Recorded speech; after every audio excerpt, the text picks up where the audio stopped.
This is Building Optimal, a podcast to help builders and remodelers take your construction business to the next level. Shawn Van Dyke is a business coach and consultant to the construction industry. He travels the country speaking, and he's even authored a book, Profit First, for contractors. And if all that wasn't enough for you, he also has a fantastic hairdo. And you know the old proverb, always heed the wisdom of a man with good hair. This episode covers attracting talent. We're doing 2 more episodes with Shawn, one on getting paid for your pre-construction work, and the other an episode on bad advice and other timely musings such as thoughts about the economy. You can find Shawn and his menu of offerings at ShawnVanDyke.com, also on social media at Shawn Van Dyke. You can also get his book, Profit First for Contractors, on Amazon. Enjoy the episode.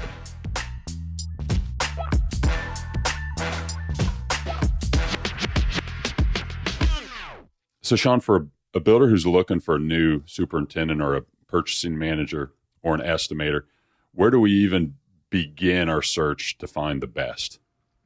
Well, it's funny that you ask that because everybody's struggling with finding talent these days, and you get that question, well, it's just not out there, and how do we find it? Where do we attract it? And the easiest answer, or the simplest answer, and the one that's most likely to turn the best results the quickest, is you got to turn to your existing employees.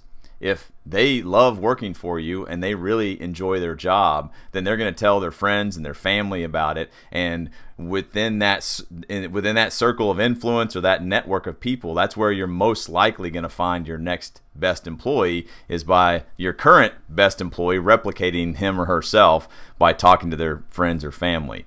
There's actually been some studies done that show that most people get their jobs through acquaintances. So if people are out there talking about what it's like to work for you and to work with you, and they enjoy their job, and they're getting promoted, or they're just excited about the work that they do, then other people are going to hear about that, and eventually that conversation turns around and says, well, gosh, maybe I want to work there. Or, hey, you know what? I know somebody that would be a perfect fit. Are you guys hiring? And that seems to be the best way. Now, again, that takes some time. Finding that good employee always takes some time, but that's where I say, it's not far from home. You got to look at your existing employees and have a conversation with them.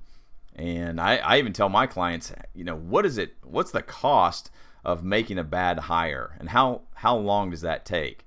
And you can look at studies too that show, it's upwards of 20, 30, 40% of someone's first year salary if you make a bad hire and they have to leave within that first year, you fire them or whatever. So, I mean, you run the numbers on that. I'd offer employees a bounty, a signing bonus for their, if they bring people in. I'll give you $250. I'll give you $500 if you recommend somebody and you refer somebody and they make it past whatever your onboarding period is. Maybe it's 30, 60, 90 days or something like that. We did that at a trim and millwork company that I used to run. We had about 20 carpenters out in the field, and the way to get to 20 carpenters, you run out of hiring carpenters pretty quick. So we had about 12, 15 carpenters, and we said, man, we still need some more guys. We need another 4 or 5 guys. And so we just told them, hey, if you find somebody and they apply and they go through the interview process and then they make it past 60 days, then we'll give you $250. And sure enough, after we started that program, about 60 days later, we had a company meeting. We called a guy in. I still remember his name, Jacob. Called Jacob up front to the company meeting, and we pulled out a wad of 10s, 20s, and 50s and laid cash down there on the table, and he walked with it. Man, you should have seen the look on people's faces like, oh, these guys are serious about it. Like, we can actually make some money. And that was a great investment, and really the simplest way to find the right people was just to get our current people talking about it. Yeah, well, for my personal experience of the bad hires I've made, I don't even know. I've thought about it before. I don't even know how to really quantify it. I mean, I know there are different people that have numbers out there, and they're probably right, but it's almost difficult to quantify for me, because there have been some that have been even exponentially more costly than what they paid. I mean, like our worst hires, and I've made plenty. I will admit I've gotten better over the years. And then on the flip side to it all, the top hires have exponentially paid for themselves. And you're right. The correlation between our good employees and our bad ones, the best people I've ever found have been through my personal network or through the networks of our existing employees. There's a very strong correlation there. So I think that advice you're giving is right on the money. At least it has been for me.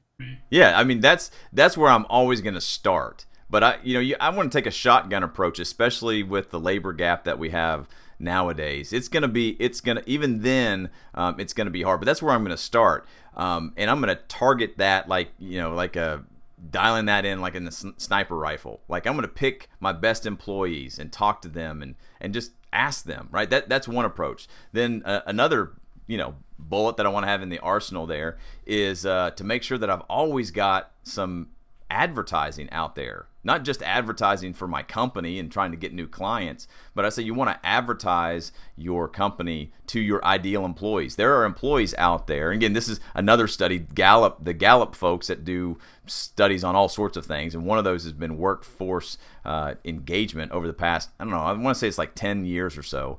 And they found that 67% of all employees in the United States, and the numbers are not that far different all over the world, but I think I've got this right. It's somewhere close, but 67% of all employees across all jobs are disengaged with their jobs. Means that they're just showing up or they're even actively doing something to look for another job. So 2/3 of all people out there hate their jobs, basically, and are looking for something else. So I want to keep a marketing message out there for my ideal employee saying, hey, come work here. Here's the benefits that you're going to get when you work for us. And because people are always looking. If you just wait and say, oh gosh, we need some, I need a couple of people on the crew, or I need an estimator, I need a project manager, because next month we're going to be overwhelmed with work or whatever, it's probably already too late. You got to constantly keep that message out there. And just because you're advertising, or I call this just because you're recruiting, well, that doesn't mean you have to hire anybody right now. But part of recruiting is just like sports teams do. Hey, we think you got some talent. We'd like to talk to you. Here's our program. And when a spot becomes available, we'd like to take you to the next step. So I always want to have a pool of candidates in my in that candidate pool that I can draw from when I said, okay, 3 months from now, we're going to need this person. So 2 months from now, I better have made the decision, which means next month I need to talk to them again and make sure we can put together an offer. See, most people just are reactive with their hiring, especially in the construction industry. And I get it. I'm not beating up on anybody. But if you can get out in front of this process a little bit, give yourself some time to evaluate the clients and attract the right type of people, then you're going to weed through a lot of other people, and you're going to make that right hire at the right time. So just like you said, the good employees, that's the whole point that they're there, is they make you money, exponentially more money. It doesn't do any good to hire somebody for $60,000 a year and they produce $60,000 worth of work. No, I want to hire somebody and pay them $60,000 so that they're producing $180,000, $200,000 worth of work. Yeah, and like you're saying, the idea is not to be reactionary when you need to hire somebody, but to treat this as an ongoing part of your business, to where you're constantly developing and refining and staying in touch with your pool of potential candidates, however it may be. Social media actually is, I think, a pretty good, easy way to do that. And so when the time comes, you've already got that pool, you have it started, and it becomes a more proactive approach rather than reactionary. That's my belief, and that's what I'm understanding you're saying as well. Yeah, absolutely. You just got to keep the message out there. But then that's the other part of it, is the message matters. Like and I see people doing this all the time, and I understand, because it is reactionary. It's like, oh, we've got to hire somebody, and maybe they're even thinking a little bit down the road. So they put a message out there, and that message is, we're hiring, or help wanted. And for people that hate their jobs, 67%, 2/3 of people really disengaged from their jobs. When they see an ad like "we're hiring" or "help wanted," well, it's not very inspiring, because help wanted or getting hired for that job is what got them their existing job that they don't like right now. So that message is like, well, okay. But if you really want to stand out, you want to, deepen that candidate pool, what you need to do is you need to advertise just like you were selling, and you really are. You're selling what it's like to work at your company. So instead of saying, hey, here's the job and here's all the tasks and the responsibilities and the duties, those things are certainly very important for employee engagement and making the right hire. But we're talking about recruiting. We're talking about getting these people to look at you. We're talking about getting someone to stop scrolling and stop swiping and pause for a second and consider you. The way you do that is with a message that talks to them about the benefits that they're going to receive when they come work for you. So instead of saying, we're hiring and here's all the jobs, just saying, you got to speak to them what's in their head. Do you want freedom? Are you getting the advancement that you need in your current position? Do you want to become a project manager, an estimator, operations director? We've got a program here that takes X, Y, and Z and turns them into 1, 2, and 3. See, that paints a picture of the path that they can be on. That's the message that's going to stop somebody. And then they'll dig a little bit deeper and say, oh, well, gosh, if this is what I'm going to get by working there, this freedom, this opportunity, this management path, this whatever it is, then they'll dig a little bit further and say, okay, well, what's the position? Oh, I can do these tasks. I'm pretty good at these responsibilities. Oh, what am I supposed to do? Just like any advertising, any good advertising has a call to action. Then you want to tell them, well, here's how you start the process. And so it's really taking an advertising or a marketing aspect to recruiting. And it's no different. It's the same way we buy products, is we buy things and services because they benefit us. So we need to advertise these job positions and these opportunities in the same way. Come work here. Here's all the benefits that you get. And oh, by the way, here are the tasks and the responsibilities of this job. That's excellent advice. Take it beyond what most of us do, which is we're hiring, to the message that's going to actually benefit them. I had actually never heard that in those terms before, but that's fantastic advice. Okay, let's keep going down the road here. So chronologically, we're attracting people, and then we find somebody we want to hire. What's it actually taking to strike a deal with the top talent in today's market? What are builders having to offer? Yeah, like I said before, everybody talks about anytime you're recruiting somebody, money's going to be an issue. Meaning that's going to be probably at the top of the list, but most people think that's the most important thing. And again, I just go back to these business studies that have been done that show when you look at it, money is like number 4 on the list. So you can almost guarantee that if I'm interviewing somebody and I ask them, okay, well, what are you looking to make? What do we need, or what do you need to come, work here? I can almost guarantee that the first number out of their mouth is a 20% raise from where they're at now. And that's okay. I'm not offended by that. I just know that every time you change jobs, everybody in their right mind is going to try to get a raise. There's nothing wrong with that, but I'm not so concerned about, if let's say, for example, I'm hiring a superintendent and my budget, I've got, allowed, an $80,000 or $90,000 salary or whatever, $45 an hour for a superintendent. And this is, for I would think a high-end builder or something like that. Then that guy comes in asking 120, I'm not going to be offended because I know he hates his job. There's a reason that he's sitting in front of me, right? Because now what I want to do is say, well, can I get this guy to make a lateral move? That's where we're going to start out at, is can I get them to make a lateral move? So I'm not so much worried about the money. We'll figure that out. And again, I always put the pressure on the candidate to say, let's say that my budget's $90,000. Some guy wants 120, and we say, okay, he's not going to come over for 90 because, lifestyle and all of that kind of stuff. So I might have to come up a little bit and pay him 100. Well, if he's the right person, then I just lay it out in front of him saying, okay, at $90,000, you get like a 90-day grace period here to fit into the role. That's what you get at this rate, but you want $100,000. Gosh, no problem for me. You now have a 30-day window to achieve these goals. And that's the other important thing about bringing somebody on in those initial interviews, saying, okay, here's the job. Now we've got them in the door. Now they're sitting in front of us, and we've somewhat pre-qualified them. They've got the skills and the abilities and the experience to be interviewing. Now we're getting down to brass tacks, and they say, okay, well, I want this much. Great. I want to pay you $200,000, but that means you're going to be responsible for X amount of revenue for the business. So give me a plan. I'm prepared to pay you 90. You want 120, but we're going to settle on 100. Now, you give me the plan based on these duties and responsibilities. How can you generate an extra $30,000 of income? Because my budget's 90 and I'm going to pay you $10,000 more. So I need to get a return on that investment. And you don't get 60 days to do it or 90 days. You get 30 days because you're an all-star now. You're at that level. If that's what you want, then here's how we're going to go forward. Does that make sense? Yeah, that does.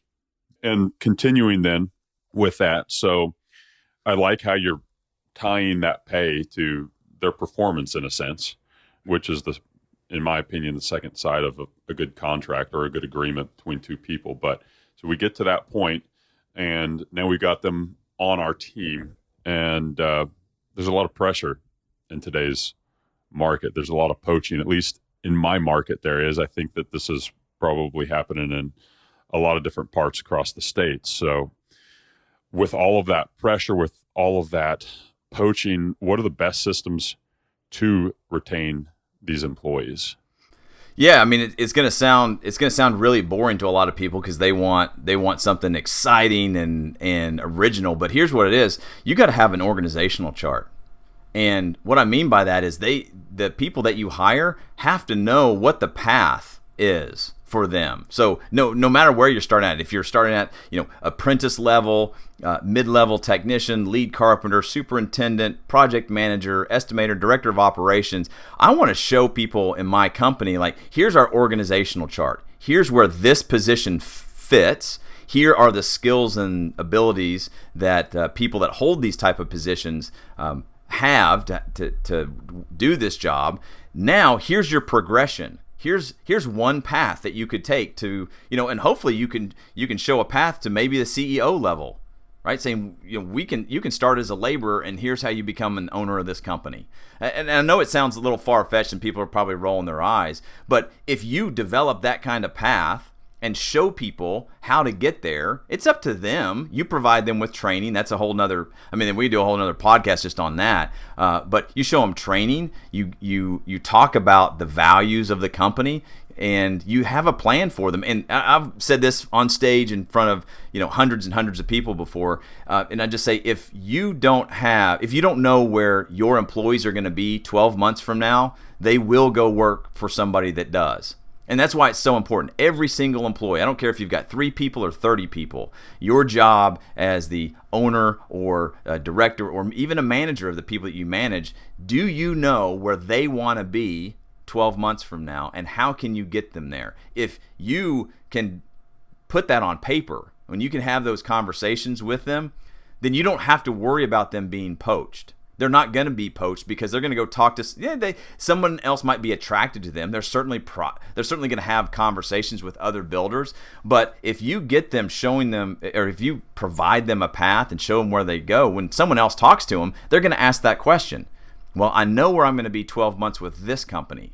Where can I be 12 months with your company? And people will stumble around and they'll make all sorts of promises. And when you train your people that this is how a culture is created, this is what makes you successful here, then you'll find that your employees will come back and they'll probably tell you, yeah, I talked to such and such and they wanted to hire me, but I decided not to take the job because they were just offering me more money. But they didn't have any structure, they didn't have any culture, and they didn't have a path for me like I do here. If you can put a path in front of people, and let them and show them the steps along the path, then they'll stay with you a lot longer. Now, your all-stars, hey, some of them are going to leave, but that's just what A players do. And like you said before, A players, I always classify them as two types of players. Your A players are 2 types of people. One are your franchise players, meaning they're going to be with the company for a very long time. They're going to be through the ups and the downs. They're always going to perform, and they're going to lead you to some championships. No doubt. Then you've got your free agents. You're going to bring them on, and for a season of, whatever season is in your business, a year, 2 years, maybe 3 years at the most, and they're going to knock it out of the park, and then they're going to get recruited, and they're going to go to someone bigger and better. And a lot of people will say, oh man, I can't, Shawn, we can't invest in these people just to have them leave. And I say, But no, if your business is known as a stepping stone for all-stars, then you get to share in their success. And I guarantee your business will grow because you're known as the kind of company that creates and multiplies all-stars. And when people see that, then you won't have to recruit anymore. People will be coming to you because they'll see the other all-stars that have left and gone on to other things, and you get to be part of their success. So I just say the key to it, and it sounds so boring, and it is, because you got to sit down with a whiteboard and your team, and you got to write it all out, and then you got to put it on on visually. You got to display it, and then you got to train people on it and tell them what it means. But you got to have an organizational chart. Show people where they can go with your company. Yeah, and to your point, a lot of builders that I know are fearful of losing their key employees. I am as well. But one way of looking at that is that it's symptomatic of greater success that you're probably having in your training and what you're doing to produce those all-stars. So that is the other way to look at it. Yeah, the other way to think about that, I think it might have been management consultant. Maybe it was Jim Rome that said it. But he's, people say, well, what if I train them and they leave? The actual question you need to ask yourself is, well, what if you don't train them and they stay? The inverse. Yeah. Yeah. Okay. I want to go back to the number that you referenced earlier. I think you said 2/3 of all employees are dissatisfied with their. Disengaged, I think, is the term that the Gallup folks use. Okay. Did you see anything that indicated why they were disengaged? I'm just curious what people's chief complaints are. Yes, it's really because they don't understand. They don't have information. In the absence of information, people make stuff up, and they just don't know where they're going. They don't know what their job is.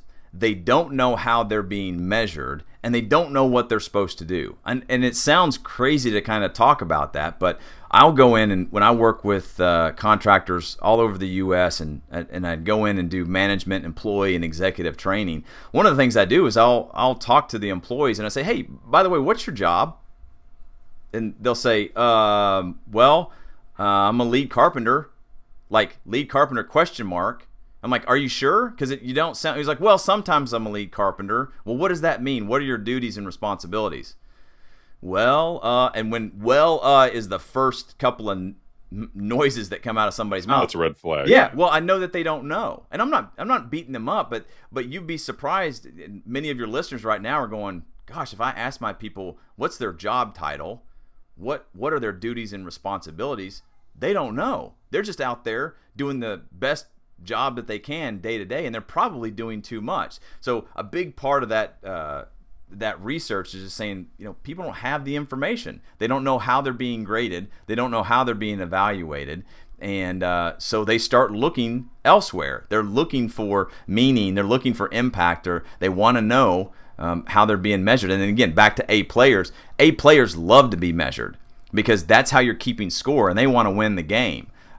So that doesn't mean that, I'm a big fan of B players too. You can't just have a team of all-stars. You need some B players. These are the people that just show up, they do really great work, and they go home at the end of the day, and work is not their life. They've got other things to do. Most entrepreneurs, they're not B players, right? So we can't turn it off sometimes. But I like B players too. But those A players, man, they want to know what the score is, how we're keeping score, and they want to beat the score. So you can be direct with them. You can tell them, hey, your performance is subpar. We need to get it, we need you to get to here. They're not gonna have any problem with that. But C players, they want to hide stuff. That's why you go through the recruiting and the interviewing process. You don't want them on your team. But with the labor gap the way that we are now, we get so desperate. C players can kind of mask themselves as B players for a while, but in general, back to the original question, it's just lack of information. Well, Shawn, I think this was a good overview, which was my intention, an overview of how to attract talent on obviously a topic that we can go much deeper on. Yeah. But to keep this episode short, let's cap it there. And before we go, I wanted you to tell our listeners exactly what you've got going on right now and where they can learn more about that. Yeah, so for those of you who don't know me, I'm a construction business coach. I specifically only work with contractors and construction business owners to help them streamline their businesses. And you can find all of my information and more what I call value content on my website. That's ShawnVanDyke.com. That's ShawnVanDyke.com. And then I've also got a new book out called Profit First for Contractors. The website for that is ProfitFirstContractor.com. You can go there, you can buy the book on Amazon and download a whole bunch of free resources. And then as far as connecting with me on social media, just type my name into Google. I've done my homework on that side, so you should find me, but I'm pretty heavily on Instagram, LinkedIn, and YouTube. So if you search for Shawn Van Dyke on any of those channels, you'll find me there. Great. Shawn, thank you. Thank you.